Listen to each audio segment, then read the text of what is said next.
To exist within the framework of Greek mythology is to exist in a state of perpetual vulnerability. The ancients did not conceive of their gods as moral paragons, but rather as the personification of primordial forces, unpredictable, volatile, and inherently indifferent to the human concepts of loyalty or justice. In this world, the bond of blood, the sanctity of the hearth, and the solemnity of an oath are the only pillars holding back the chaotic tide of the cosmos. Yet it is precisely these pillars that are so often shattered. Betrayal, in the Hellenic tradition, is rarely a simple act of malice. It is a manifestation of ananke, necessity, or the byproduct of hubris, that blinding pride that convinces a mortal or a god that they might circumvent the natural order. When we examine these ruptures of trust, we are not merely looking at historical fiction or moral fables. We are dissecting the fragile architecture of the human psyche. We see the convergence of ambition and cruelty, and the immutable truth that power, once attained, often demands the sacrifice of the very things that made us whole. The stories we explore today are somber reflections of a world governed by whim. They challenge the notion of the hero and expose the terrifying caprice of the divine. As we descend into the history of the 10 most profound betrayals in Greek myth, we must ask ourselves, is betrayal an aberration of nature, or is it the fundamental catalyst of our evolution?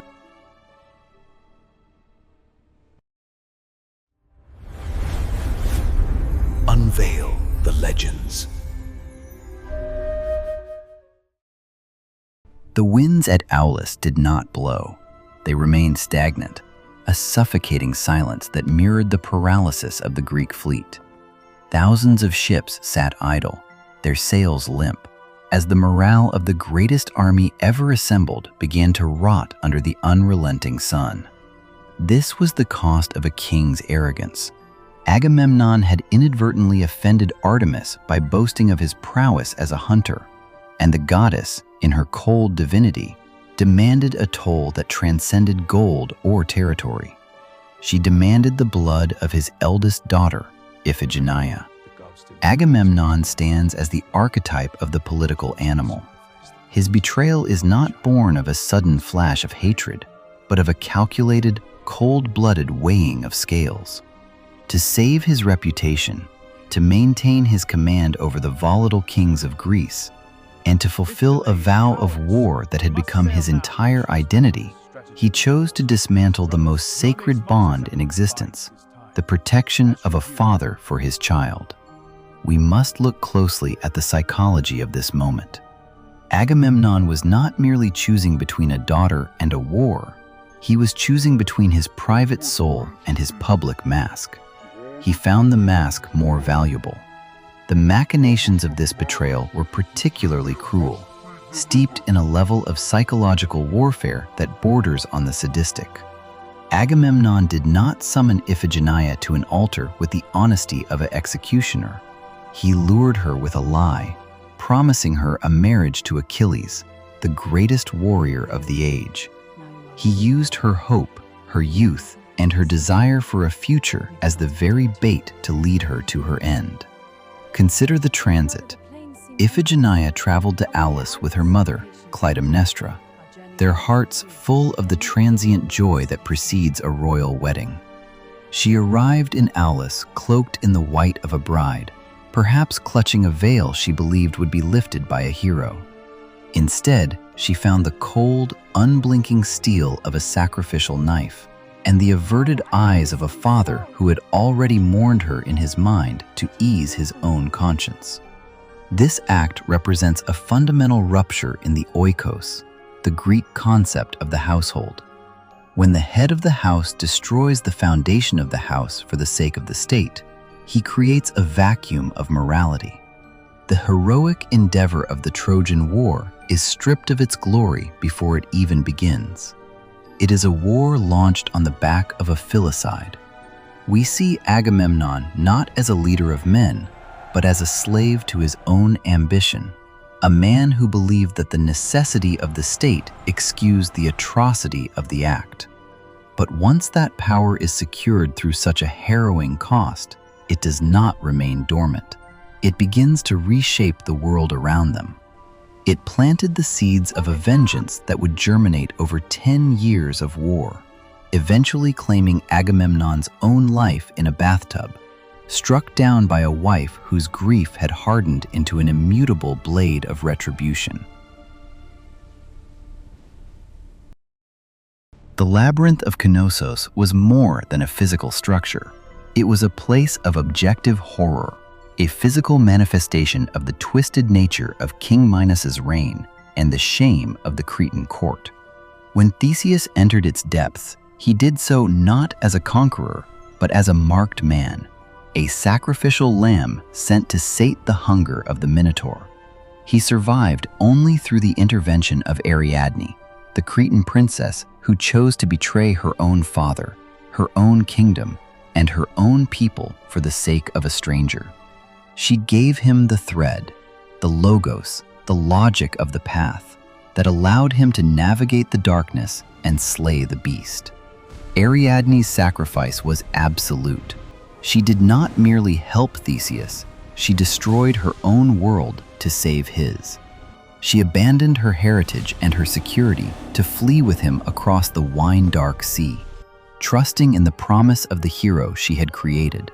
For without her, Theseus was merely another anonymous corpse in the dark. Yet, when the ship docked at the island of Naxos, the nature of the hero revealed its darker, more transient underside.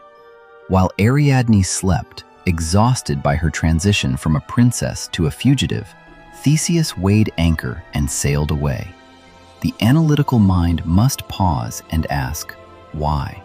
Some myths suggest a divine command from Dionysus, or perhaps a sudden onset of amnesia sent by the gods. But a more somber and critical reading points to the inherent fickleness of the civilized hero. To Theseus, Ariadne had become a tool, a means to an end that had outlived its utility. Once the labyrinth was behind him and the beast was dead, the princess became a liability, a living, breathing reminder of a debt he could never truly repay.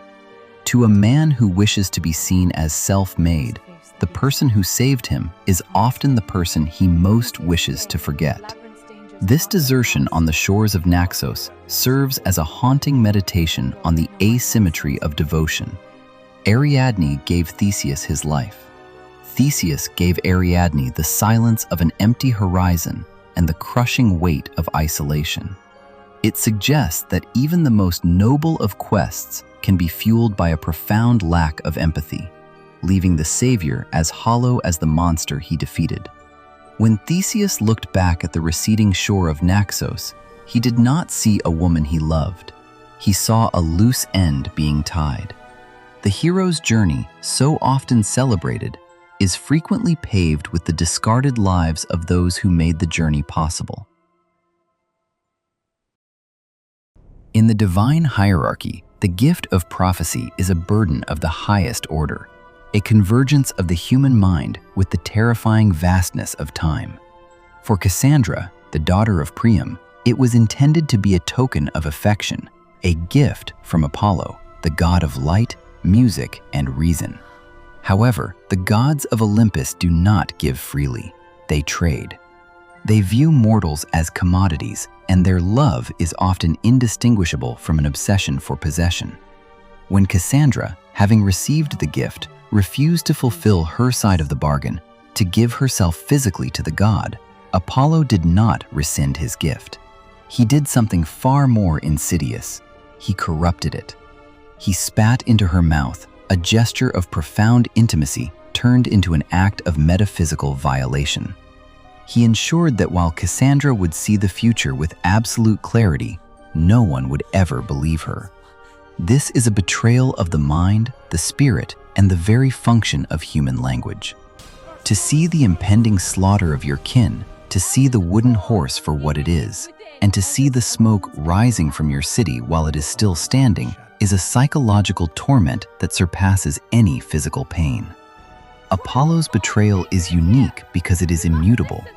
It is a violation of the fundamental purpose of communication. By stripping Cassandra of her credibility, he isolated her within a prison of her own foresight. She became a madwoman in the eyes of Troy, her screams of warning treated as the ravings of a broken mind. In this, we see the inherent cruelty of the divine ego. If a god cannot possess your body, they will ensure that the world rejects your soul. This betrayal transforms the gift of truth into a slow-acting poison. Cassandra was forced to live through the fall of Troy 1,000 times in her mind before it ever happened in reality. Her life became a series of bridge sentences toward a doom she could narrate but never navigate. It forces the viewer to confront a terrifying philosophical question. Is it better to be blind to the coming storm, or to see it clearly and be powerless to move? Apollo, the god of reason, used that very reason to construct the most irrational of tortures, proving that divine light can be just as blinding as any darkness. The marriage between Aphrodite, the goddess of beauty, and Hephaestus, the god of the forge, was never a union of equilibrium. It was a forced convergence of opposites, the ethereal and the industrial, the perfect and the deformed. Hephaestus, the only god with a physical disability, cast down from Olympus by his own mother, Hera, sought stability and validation through his union with the most desired being in existence. He believed that by providing the gods with their palaces and their jewelry, he could earn a place at the table. Instead, he found a profound and public humiliation. Aphrodite's betrayal with Ares, the god of war, was not a singular lapse in judgment. It was an ongoing machination of the heart. It represented a rejection of the useful and the steadfast in favor of the violent and the impulsive. While Hephaestus labored in the heat of the forge, creating beauty for others, Aphrodite sought the visceral heat of the battlefield's master.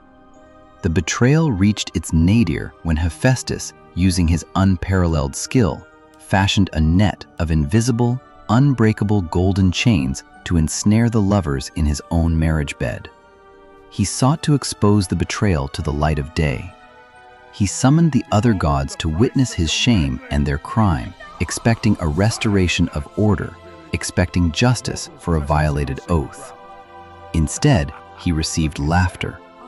The gods did not see a betrayal of the hearth. They saw a comedy of the unlovely trying to hold on to the exquisite. The betrayal was doubled, first by his wife, who viewed him with contempt, and then by the cosmos itself, which viewed his pain as entertainment.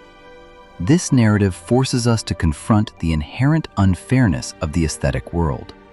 Hephaestus, despite his industry, his loyalty, and his creative genius, remains an outsider because he does not fit the visual mold of the divine. His betrayal is a reminder that in the eyes of the powerful, the suffering of the useful is often secondary to the pleasures of the beautiful. It is a somber reflection on how society often mocks the very people who forge the tools it relies upon, leaving the worker to return to the flames, more isolated than before. In the ancient Greek world, the concept of xenia, or guest friendship, was the foundation of civilization itself. It was a sacred law overseen by Zeus Xenios, the protector of travelers.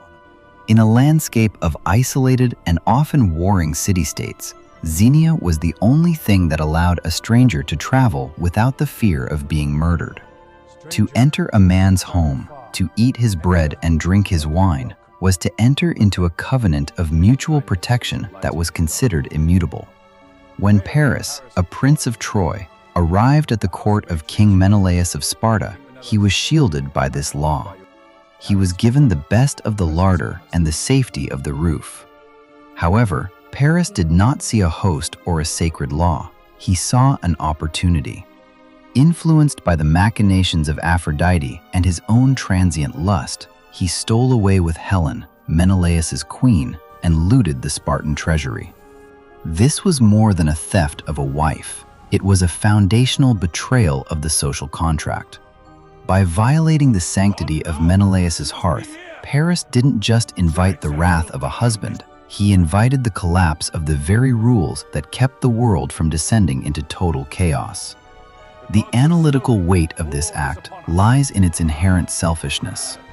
Paris prioritized his personal desire over the safety of his people and the laws of the gods. He knew that taking Helen would lead to war, yet he chose the fleeting pleasure of the moment over the long-term survival of Troy.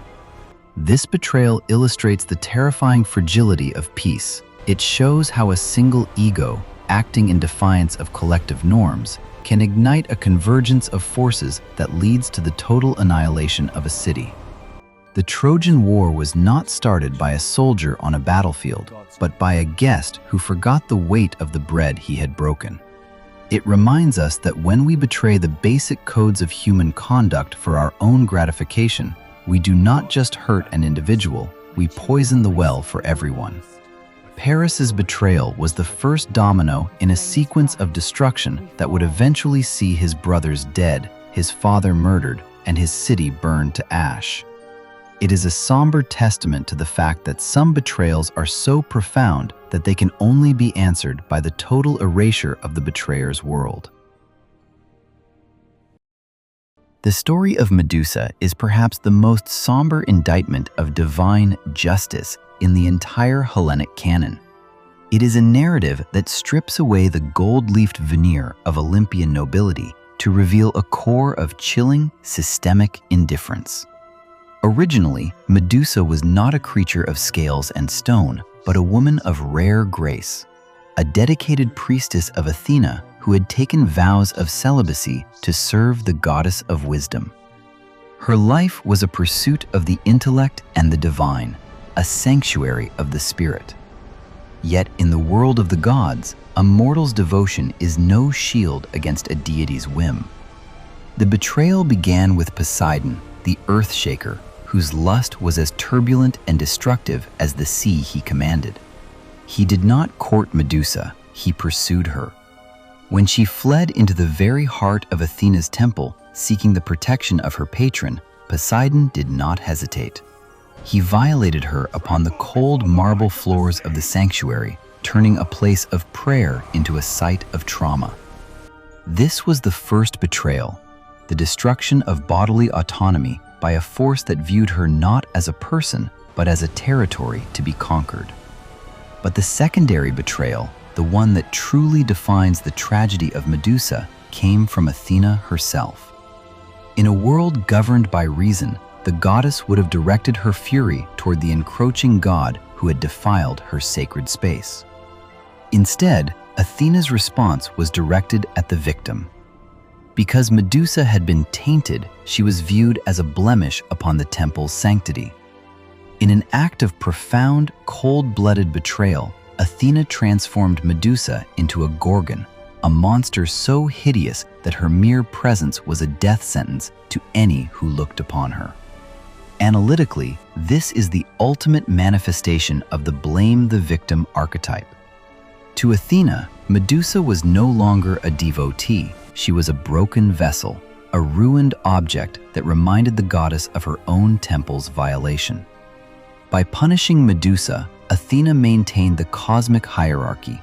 She could not strike Poseidon without risking a war between the gods, so she struck the one who could not strike back.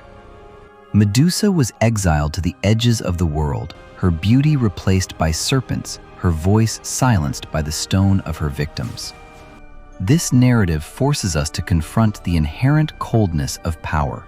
When the powerful collide, it is the innocent who are ground into the dust. Medusa's petrifying gaze was not a weapon she chose, it was a curse that ensured she would remain forever isolated, a testament to a betrayal that could never be undone. If the betrayal of Paris was a crack in the foundation of civilization, the act of Lycaon, the king of Arcadia, was its complete and utter demolition. We often speak of betrayal as a breach of trust between equals, But Lycaon's crime was a betrayal of the very essence of what it means to be human. To test the omniscience of Zeus, who had come to his palace disguised as a humble traveler, Lycaon committed a deed that exists beyond the pale of even the most violent myths. He murdered his own son, Nyctimus, and served the roasted remains to the king of the gods during a formal banquet. This is betrayal in its most primal, visceral form. It is the rejection of the paternal instinct, the most fundamental biological contract, and the ultimate defiance of the divine order. Lycaon was not driven by passion or necessity. He was driven by a cynical, intellectual curiosity. He sought to reduce the king of Olympus to the level of a common scavenger, hoping to prove that there was no objective truth, no divine oversight, and no sacred line that could not be crossed. It was a nihilistic gamble of the highest stakes. The implications are harrowing for the philosophical mind. Lycaon's betrayal suggests a terrifying possibility, that the human desire to know and to challenge can lead to the total abandonment of our humanity. In his quest to unmask a god, Lycaon unmasked himself as a monster. The silence in the banquet hall when Zeus realized the nature of the meat must have been the loudest silence in history. A moment where the convergence of human cruelty and divine wrath became inevitable. Zeus's response was not merely a punishment. It was a literalization of the king's internal state. He struck Lycaon's palace with a thunderbolt and transformed the man into a wolf. This transformation was an immutable reflection of the truth. Lycaon had already become a beast the moment he laid his son upon the altar. This story remains a chilling reminder that when we betray our most basic duties to our kin and our guests, we lose the right to walk among men. Lycaon's howl, echoing through the forests of Arcadia, is the sound of a soul that has traded its humanity for a question that didn't need to be asked. The legend of Jason and the Argonauts is often framed as a heroic quest, but beneath the surface lies a narrative of profound exploitation. Jason's success was never truly his own. It was the product of the dark brilliance and bloody sacrifices of Medea, the princess of Colchis. To ensure Jason's survival, Medea betrayed her father, murdered her own brother to delay her pursuers, and used her sorcery to overcome every obstacle in their path. She destroyed her world to build his. She was the architect of his legend, the shadow hand that placed the golden fleece in his grasp.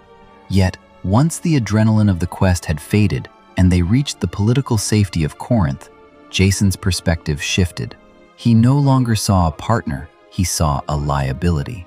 Seeking a proper Greek alliance that would secure his status as a king, Jason chose to abandon Medea in favor of Glauce, the daughter of King Creon.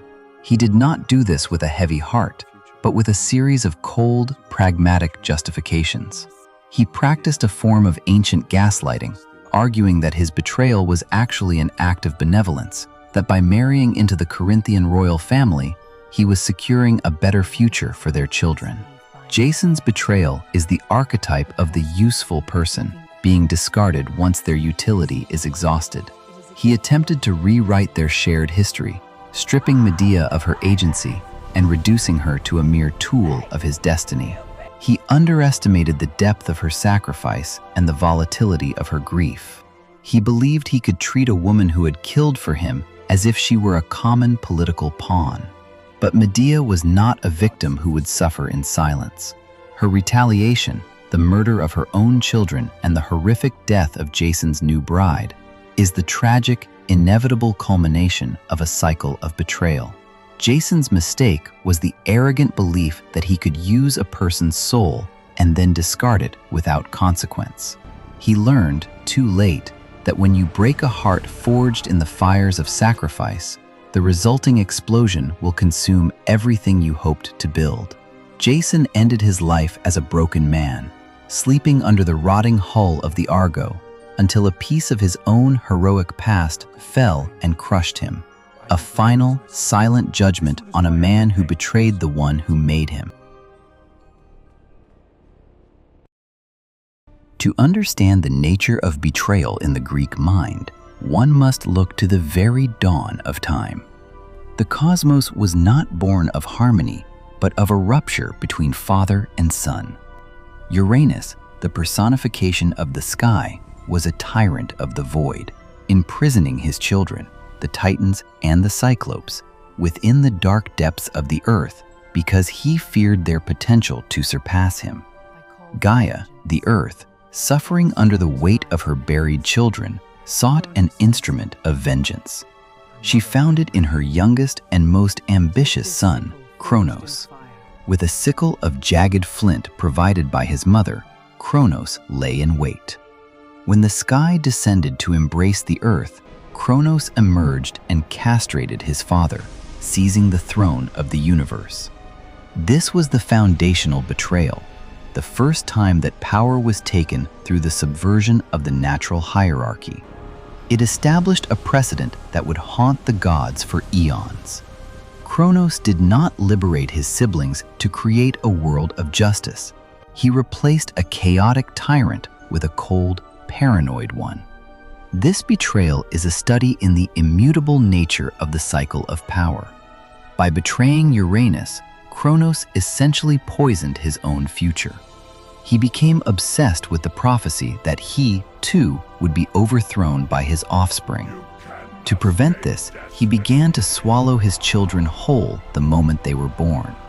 The betrayal of the father led directly to the betrayal of the children. It suggests that a throne built on the blood of a progenitor can never be a seat of peace. The analytical depth of this myth lies in its depiction of generational trauma. Kronos believed he was breaking the cycle of his father's cruelty, but he was merely refining it. The universe, at its core, is born from a betrayal so profound that it echoes through every subsequent age. It is a somber reminder that we are often doomed to become the very shadows we sought to escape, and that the first act of betrayal in history set the stage for a reality where trust is the most dangerous of all illusions. We conclude our descent with the most grotesque and psychologically harrowing betrayal in the Hellenic tradition, the blood feud between the brothers Atreus and Thyestes. This was not a conflict over territory, but a struggle for the very soul of the house of Mycenae. Thyestes had betrayed his brother first, seducing Atreus's wife and stealing the golden fleece that symbolized the right to rule. In retaliation, Atreus did not seek a simple execution. He sought the total psychological annihilation of his kin. Atreus feigned a reconciliation, a masterstroke of machination. He invited his brother back from exile for a grand banquet, promising a restoration of their bond and a sharing of the throne. It was a lie cloaked in the sanctity of the hearth. The meat of the banquet, however, was the flesh of Thyestes' own sons. Atreus had the children slaughtered, their limbs hidden, and their torsos served as the main course to their father. Only after Thyestes had finished the meal did Atreus reveal the truth, displaying the severed heads and hands of the boys. This act represents the absolute nadir of human conduct. It is a betrayal that transcends the individual and poisons the very lineage of the house of Atreus for generations to come. The gods themselves were said to have turned the sun backward in the sky to avoid witnessing such an abomination. It is the final corruption of the meal, the guest right, and the blood bond. Analytically, this story explores the concept of total war between kin. There is no limit to the cruelty Atreus was willing to inflict to achieve absolute dominance. This betrayal did not just end a dispute, it cursed the very air of Mycenae, leading to a cycle of murder that would eventually claim Agamemnon and Aegisthus.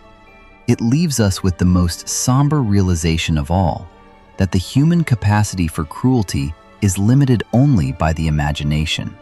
The house of Atreus becomes a symbol of the inherited nature of betrayal. a wound that never heals, but instead festers until it consumes the entire world. As we look back upon these 10 fractures in the fabric of trust, a singular, haunting truth emerges. Betrayal in these myths is rarely about the act itself, but about the transition it forces. Agamemnon loses his humanity. Medusa loses her identity. Jason loses his future.